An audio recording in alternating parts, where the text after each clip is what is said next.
Welcome, everyone. It's Andrew Beach, Executive Coach. I'm a teacher of self-education. I help professionals like you communicate your value to find great opportunities faster. Today is Career Happy Hour. This is an opportunity for you to get some free career coaching. If you have any questions at all, just put them in the chat box. It's either on this side, down below, or over on the other side, depending on the platform you're on. I'm broadcasting on LinkedIn, Facebook in my group. I'm also broadcasting on YouTube and Periscope. So we're multi-streaming here today on Restream. So if you could please just let me know where you're joining from, and if you have any questions, I'm happy to answer. We're continuing our quest here today to read through my very favorite networking book. It's I'll show it here. It's actually the National Business Employment Weekly book on networking. There's a series of books they did, one on interviewing, one on resume, and this one here on networking. It's a wonderful book written by a lawyer, no doubt, Douglas B. Richardson. It's a fantastic read, so I highly recommend it. You should see somewhere around a link to actually get the book if you're interested. It's not required. You can certainly listen to these sessions. We're going to cover Chapter 5 today. It's a pretty long chapter, so I'm going to break it in half, and we'll do the first about 10, 11 pages today, and then the next 10 pages next week. So if you have any questions, just go ahead and leave those in the chat. I'll be happy to answer them for you. Let me know where you're joining from. Be nice to know who's in the house today and where you're coming to us from. I'd be interested to know. Awesome. Well, great. So let's hop into the book. And I'll just start reading, and maybe you'll have, in fact, if you could, every platform that I'm on has a little share button. If you could just share this on LinkedIn or Twitter or something, that would be great. I would like to get the word out about this free coaching on Fridays. I try to offer some teaching. Right now we're working through the book, but that's not always the case. I typically have a little teaching segment, and then I offer open Q&A for anybody to come in and ask any questions that they like. So if that's you, ask away. I'm happy to answer. So as I get set up here, let me get to that. Sometimes the questions don't pop up. So that's one of the downsides of LinkedIn. So this is the National Business Employment Weekly Networking, Insider's Strategies for Tapping the Hidden Market Where Most Jobs Are Found. This is Chapter 5. What goes on in a network meeting? Okay, that's what we're talking about today. So we'll start out with this. The vast majority of your networking interactions will have no form, structure, or agenda. They will happen on street corners, in between motions at the board meeting, at the end of long business telephone calls, and on the commuter train home. These snatches of gossip are not generally dignified by calling them networking interactions, and you won't ask yourself who has the responsibility to make sure they maintain a sense of purpose and direction. But every time you come away from one of these chance exchanges, you'll be a little better informed, a little wiser than before. You won't sweat this lack of structure, and you won't worry yourself with whether the exchange went well or poorly. You'll just file the new data away for future use. However, the moment an informal street corner swap of information escalates into a scheduled networking meeting, your palms begin to sweat. Performance anxiety and fear, ridicule set in. I'm going to be judged, you think. I've got to be good. I've got to be on. If I blow this, I'll really humiliate myself and damage my prospects in the job market. Your anxiety is understandable but overblown. First, if you're at all prepared and pleasant, it's pretty hard to utterly punt a networking meeting.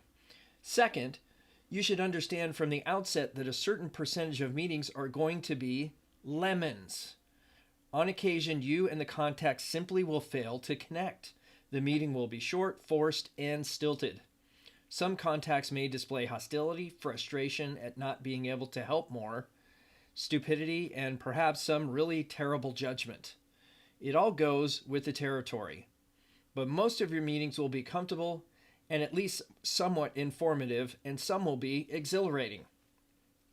The more good meetings you have, the less the occasional bomb will hit you. Remember that networking is a numbers game. Play early, play often, and let the numbers take care of themselves. Who drives the meeting? The best networking meetings are those that with the least apparent structure, the least amount of posturing or subtle jockeying for leverage, the most casual and comfortable flow of ideas, and the most spontaneity. Both parties go with the flow, or so it appears. A relaxed networking meeting starts with an appropriate request for help and moves into a convincing decompression. The contact has a clear idea of what he's being consulted about, and the networker is well prepared. Once the meeting is underway, that comfortable tone can be maintained if the networker constantly checks the pulse of the proceedings and has mastered some techniques for keeping the tone light and the pace brisk. War story. Turned into a pillar of salt. Some years ago, a mid-level member of the White House staff, an affable and outgoing sort, lost his job in a move meant to save face for his superior. His reward for falling quietly on his sword was an assurance that some fairly awesome networking referrals would come his way and people would be eager to help. His first meeting, scheduled at arm's length through respective secretaries, was with a former member of the cabinet who was the wife of a powerful senator, and who remained a powerful woman in her own right. She had an established reputation for eating weaklings for lunch. The networker was ushered into an empty office by a secretary who gestured toward a comfortable-looking chair. When he sat down, most of his 6.5-foot frame disappeared into the unusually soft seat cushions, and he found himself looking up at the world across the tops of his knees, now folded inches from his face. He then noted that the desk of his contact sat atop a 3-inch raised platform.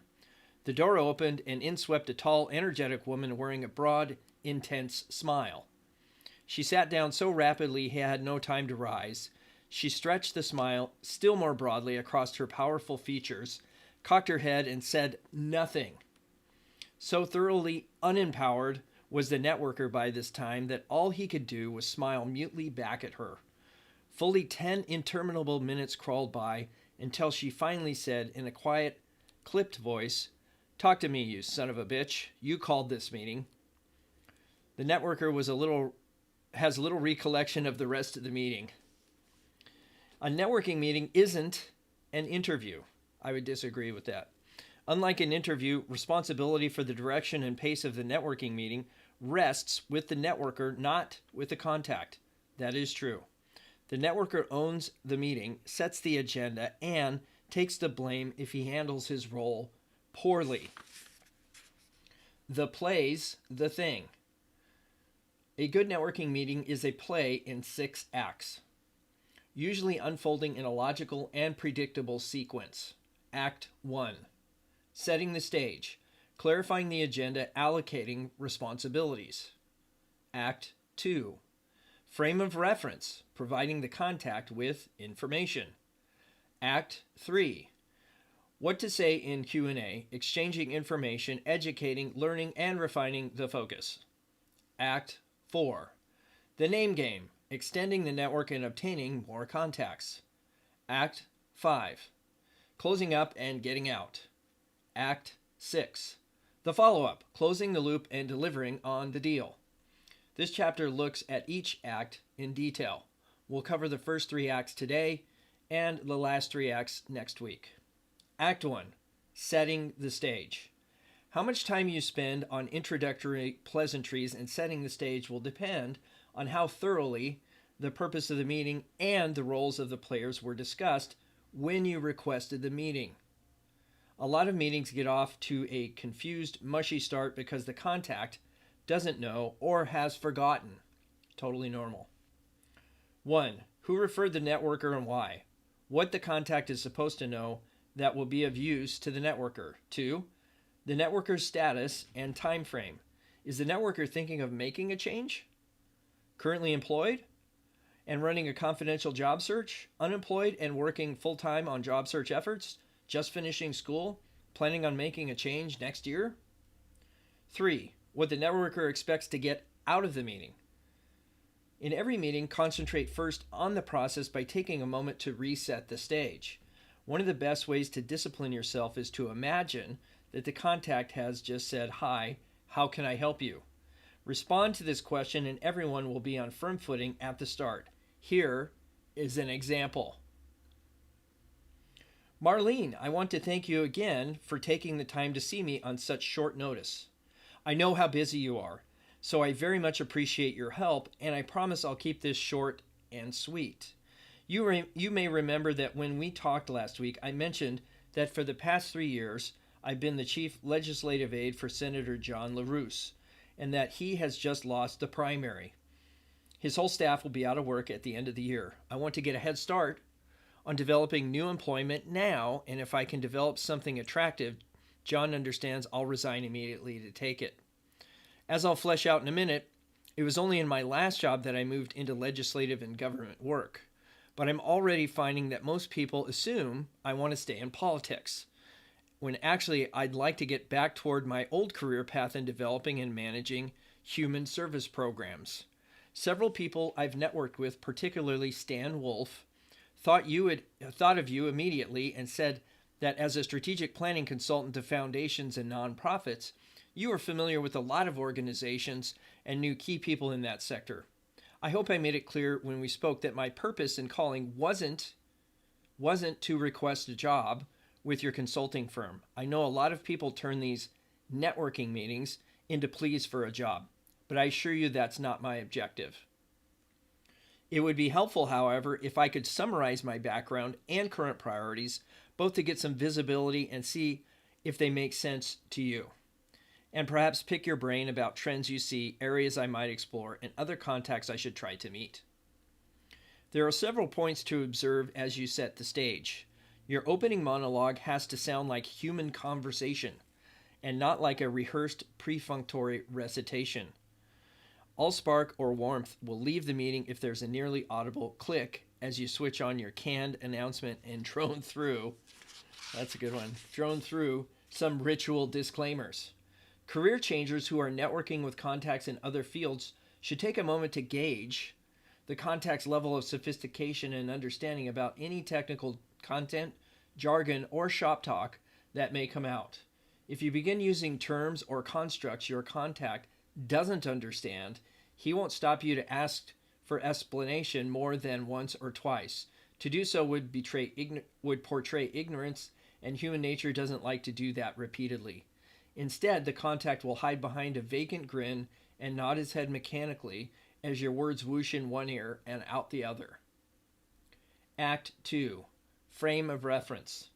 Once the stage is set and you're sure that you and the contact are working on the same plot, you shift from structuring the setting to providing the contact with a frame of reference, FOR, frame of reference, about you. Lloyd, maybe the best way to start is for me to take just a second and give you a quick thumbnail sketch of my background, what I've been doing, and what I want to do next. Then you proceed with your 2-minute drill. This approach sounds easy, but it's at this point that many networking meetings jump off the rails and never get back on track again. The purpose of the frame of reference is to deliver a brief, concise summary so the contact has enough information to ask relevant questions. It isn't intended to provide a sales pitch, an encyclopedic history of your life, or answers to questions that haven't been asked yet.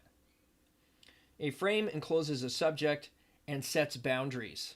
If you're still giving a brief summary after 10 minutes, you're depriving the contact of the chance to talk, to ask questions, and to be the wise expert. The contact may unwittingly abet your verbosity by asking during your 2-minute drill questions that invite you to elaborate on some point, then another question about your elaboration, and so on. If that happens, gracefully field and hold the question until you've finished framing your personal profile. That's a good question, Judy. And one of the things I want to discuss with you, before I explain more about that, let me just take a second to finish my thumbnail sketch and make sure you have a broad overview of where I'm coming from and where I think I want to go. At this stage of any networking meeting, you should ask yourself, if this meeting ended right now, could this contact describe me accurately to someone else in terms of level, role, or function and setting? Good point. Often we get into these conversations, these networking interactions, and we haven't had a chance to share our personal brand. That's the most elementary requirement of any successful networking meeting, and you should work hard to maintain gentle discipline to achieve it. There will be plenty of time to meander and elaborate after you've constructed your frame. Act 3. What to say in Q&A. In Chapter 1, we stated that networking has 3 fundamental goals. 1, to compile information. 2, to gain maximum exposure. And 3, to gather names in order to continue to expand your network. By this point in the meeting, the exposure goal has been met, at least minimally. You showed up, you've been seen, and you've made a presumably positive impression and provided a bare bones frame of reference. Even if the meeting produces no further benefit beyond this exposure, it has been worth your time. In the give and take information, the meeting can really get interesting. What's of interest to a particular networker depends on his needs and on where he stands in the whole job search or career transition process. Networkers of conventional job search. Job seekers who are lucky enough to have a linear career path and a clear market identity, quote, I am a senior processing engineer manager in pharmaceuticals, need less emphasis on defining and focusing the product than on finding out where the jobs are. Mostly they seek market information and they should ask the contact questions that cut to the chase. Networking guide sheet for conventional job seekers should ask these kinds of questions. And Richardson gives a list of questions. This is relating to the product. Is my frame of reference clear to you? Does my prior career path make sense? In light of my frame of reference, is my job search objective clear? Is it realistic? Have I articulated my areas of technical skills clearly? Have I provided clear and convincing examples of my experience and transferable abilities? What new skills or technical credentials, if any, do you think I need to be an attractive candidate for the kind of level and position that I want? Is there anything about my prior employment history or present circumstances that you think might create problems or issues for potential employers? Recognize that every single one of those questions was about me and not about the other person. Not that there's anything wrong with that. I would certainly like to know more about the other person if I don't know them yet already. Continuing, questions about the product, meaning your product as a job seeker. What skills, abilities, and personal qualities do you think are most desirable in high-performing people at my level in my field? That's actually a great question. Now that overlays my interests with their ideas and puts it on a third-party perspective. I think that's a fantastic question. So I'll say it again. What skills, abilities, and personal qualities do you think are most desirable in high-performing people at my level in my field?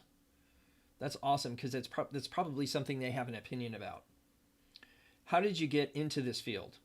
Is there anything about your career path or progression that you think is relevant to my thinking or my job search efforts? Are there other industries, sectors, or roles which you think my skills and abilities would transfer readily? Do you think I should research or explore other directions? The general market. Questions about the general market. What general economic, operational, and employment trends do you see in the industry? Who are the industry leaders and why? Those are great questions, by the way. You might actually put these in some kind of order that make a lot more sense because I don't want to focus on me right away. I might save that. If you do any research or have read the book on spin selling, that's a good one to kind of overlay. We need situational questions. So starting with general market questions are a little lower bar, more first base related. But I can see why he'd want to start with the product first, because that's what I just delivered or talked about. What sort of or size of company do you think should be most interested in skills and experience like mine, and why? What's a realistic compensation range for someone with my skills and abilities? That's a sensitive question that I wouldn't offer up front.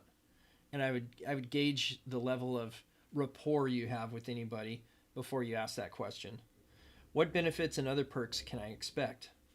How would you characterize the prospects for advancement for someone like me right now? That's a great question. What factors do you think most affect the growth and advancement? Do you think my prospects would be better with a bigger or smaller firm, a mature versus rapid growth entrepreneurial firm, startup versus established, etc.? Okay. Why do you think so? What do you see as long-term trends or prospects in my field? What are the best sources, directories, periodicals, databases, associations, texts, etc., to find out more about what's going on in this area? Do you know of anyone who has a broad perspective of my field? Would it make sense for me to talk to that person? Targeting specific leads, questions around specific leads. Are you personally familiar with any companies in this area or with individuals in any of these companies? Do you know of any openings or specific opportunities for someone like me right now? So that's kind of a demand. I would leave that for a different perspective, maybe a second or third meeting with that person. Have you heard of any events or developments that suggest a particular company might have a need for someone like me? What have you heard about the company in terms of reputation, market share, profitability, hiring trends, management style or culture, job security, strategic plans, effective external factors or conditions? Where's the best place to look for news of jobs or openings? These are all pretty standard things where you could get information like this off the internet. You don't need this person to tell you that stuff. I'd be more interested in their perspectives as relates to what the topic of conversation that you're there for. This guide sheet is intended to highlight areas of discussion and inquiry, not to be a punch list for aggressive, direct examination of the witness. A pleasant and effective networking meeting involves discussion and elaboration, not a barrage of questions from the networker. Expect, for example, to spend some time after the 2-minute drill amplifying and highlighting your skills and experience. Be ready with specific examples to illustrate your past accomplishments. Above all, don't be so persistent in your questioning that you leave the contact no time or opportunity to ask you questions. A meeting that should be built on give and take assumes too often the confrontational nature of a screening interview. I'll pitch and you hit. Then you can pitch and I'll hit. That level of control and structure is counterproductive to building rapport. So true. Try to keep these things loose. Now, career changers agenda, a whole different game. So this is questions or approaches for those of you that are looking for career change. Many people who are shifting career roles or moving into new settings these days report an unsettling lack of focus. Here is a typical complaint. I can describe what I was, but I won't know what I am until I'm in my next job. There are probably a lot of things I could do, but I don't even know what some of them are. How do I describe my objectives without either arbitrarily ruling out a lot of potential opportunities or being so broad that I appear to have no direction at all? If you're a career shifter, the bad news is there's no simple way to inventory all the roles and settings that might be a good fit for you. The playing field of human endeavor is simply too great. You could read through the Department of Labor's directory of occupational titles, but be aware that it lists only those jobs that are that the government has seen fit to reduce to a terse description in a standard industry code. It's dull reading, but might be worth an hour or two of your time, if only to jumpstart your thought processes. So that site is actually onetonline.org. It's part of the Department of Labor, so that's onetonline.org. The best ways to get a handle on what you might want to do in a career shift are: 1, talk to other people about what they do, and 2, present them with a menu of your skills, abilities, interests, aptitude, temperament. Then you ask them to brainstorm with you. You won't be expected or required to have a clear focus, particularly at the outset of your career transition efforts, or to have all the answers. Getting those answers is what networking is for. You will be expected to have engaged in some structured self-assessment. So yes, networking can inform your career shift, but you should be doing some self-assessment, and as you discover new things, adjust and refine your objective. As the networking process goes on and you meet a variety of people, learn what they do, and try on their work and lifestyle, either you'll find your interest whetted or you'll discover that what sounded like a neat way to earn a living isn't for you. For career shifters, much of networking amounts to what doctors call a rule-out diagnosis. By exploring and discarding as many potential options as you can, you dramatically narrow the array of viable options. That works really well for you people, the people listening that are maybe just out or soon to be out of college. Just try on a whole bunch of different things. Early stage networking for career shifters is a 20 questions game with the world of work. You try to cut the playing field down to more manageable portions by eliminating as many types of roles and settings as you can. This initial activity produces a greater sense of focus and an ability to provide an increasingly precise description of the type of role or setting that would best suit you. For a lot of networkers, particularly gregarious extroverts, this process of sampling other people's work lives can be fascinating. And I agree. I love experiencing other people's lives. Networking meetings that involve career changers often loosen up quickly and become comfortable for both parties. The contact isn't expected to be a great expert on some industry. He's asked to talk about himself and his own experience, which most people enjoy doing. I find that a lot more organic. If you just go into a network meeting and ask them about them as it relates to your interest or intrigue, or even the reason the person who referred you, if it was a referral, to that person. Networking guide sheet for career changers. Here are some questions that will help you.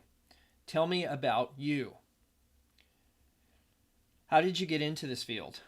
What made you decide that this was the kind of career for you to pursue? I'm liking this already. What training, special credentials, or experience were prerequisite to getting hired in your field or your position? What are your responsibilities and what do you actually do during a representative day of work?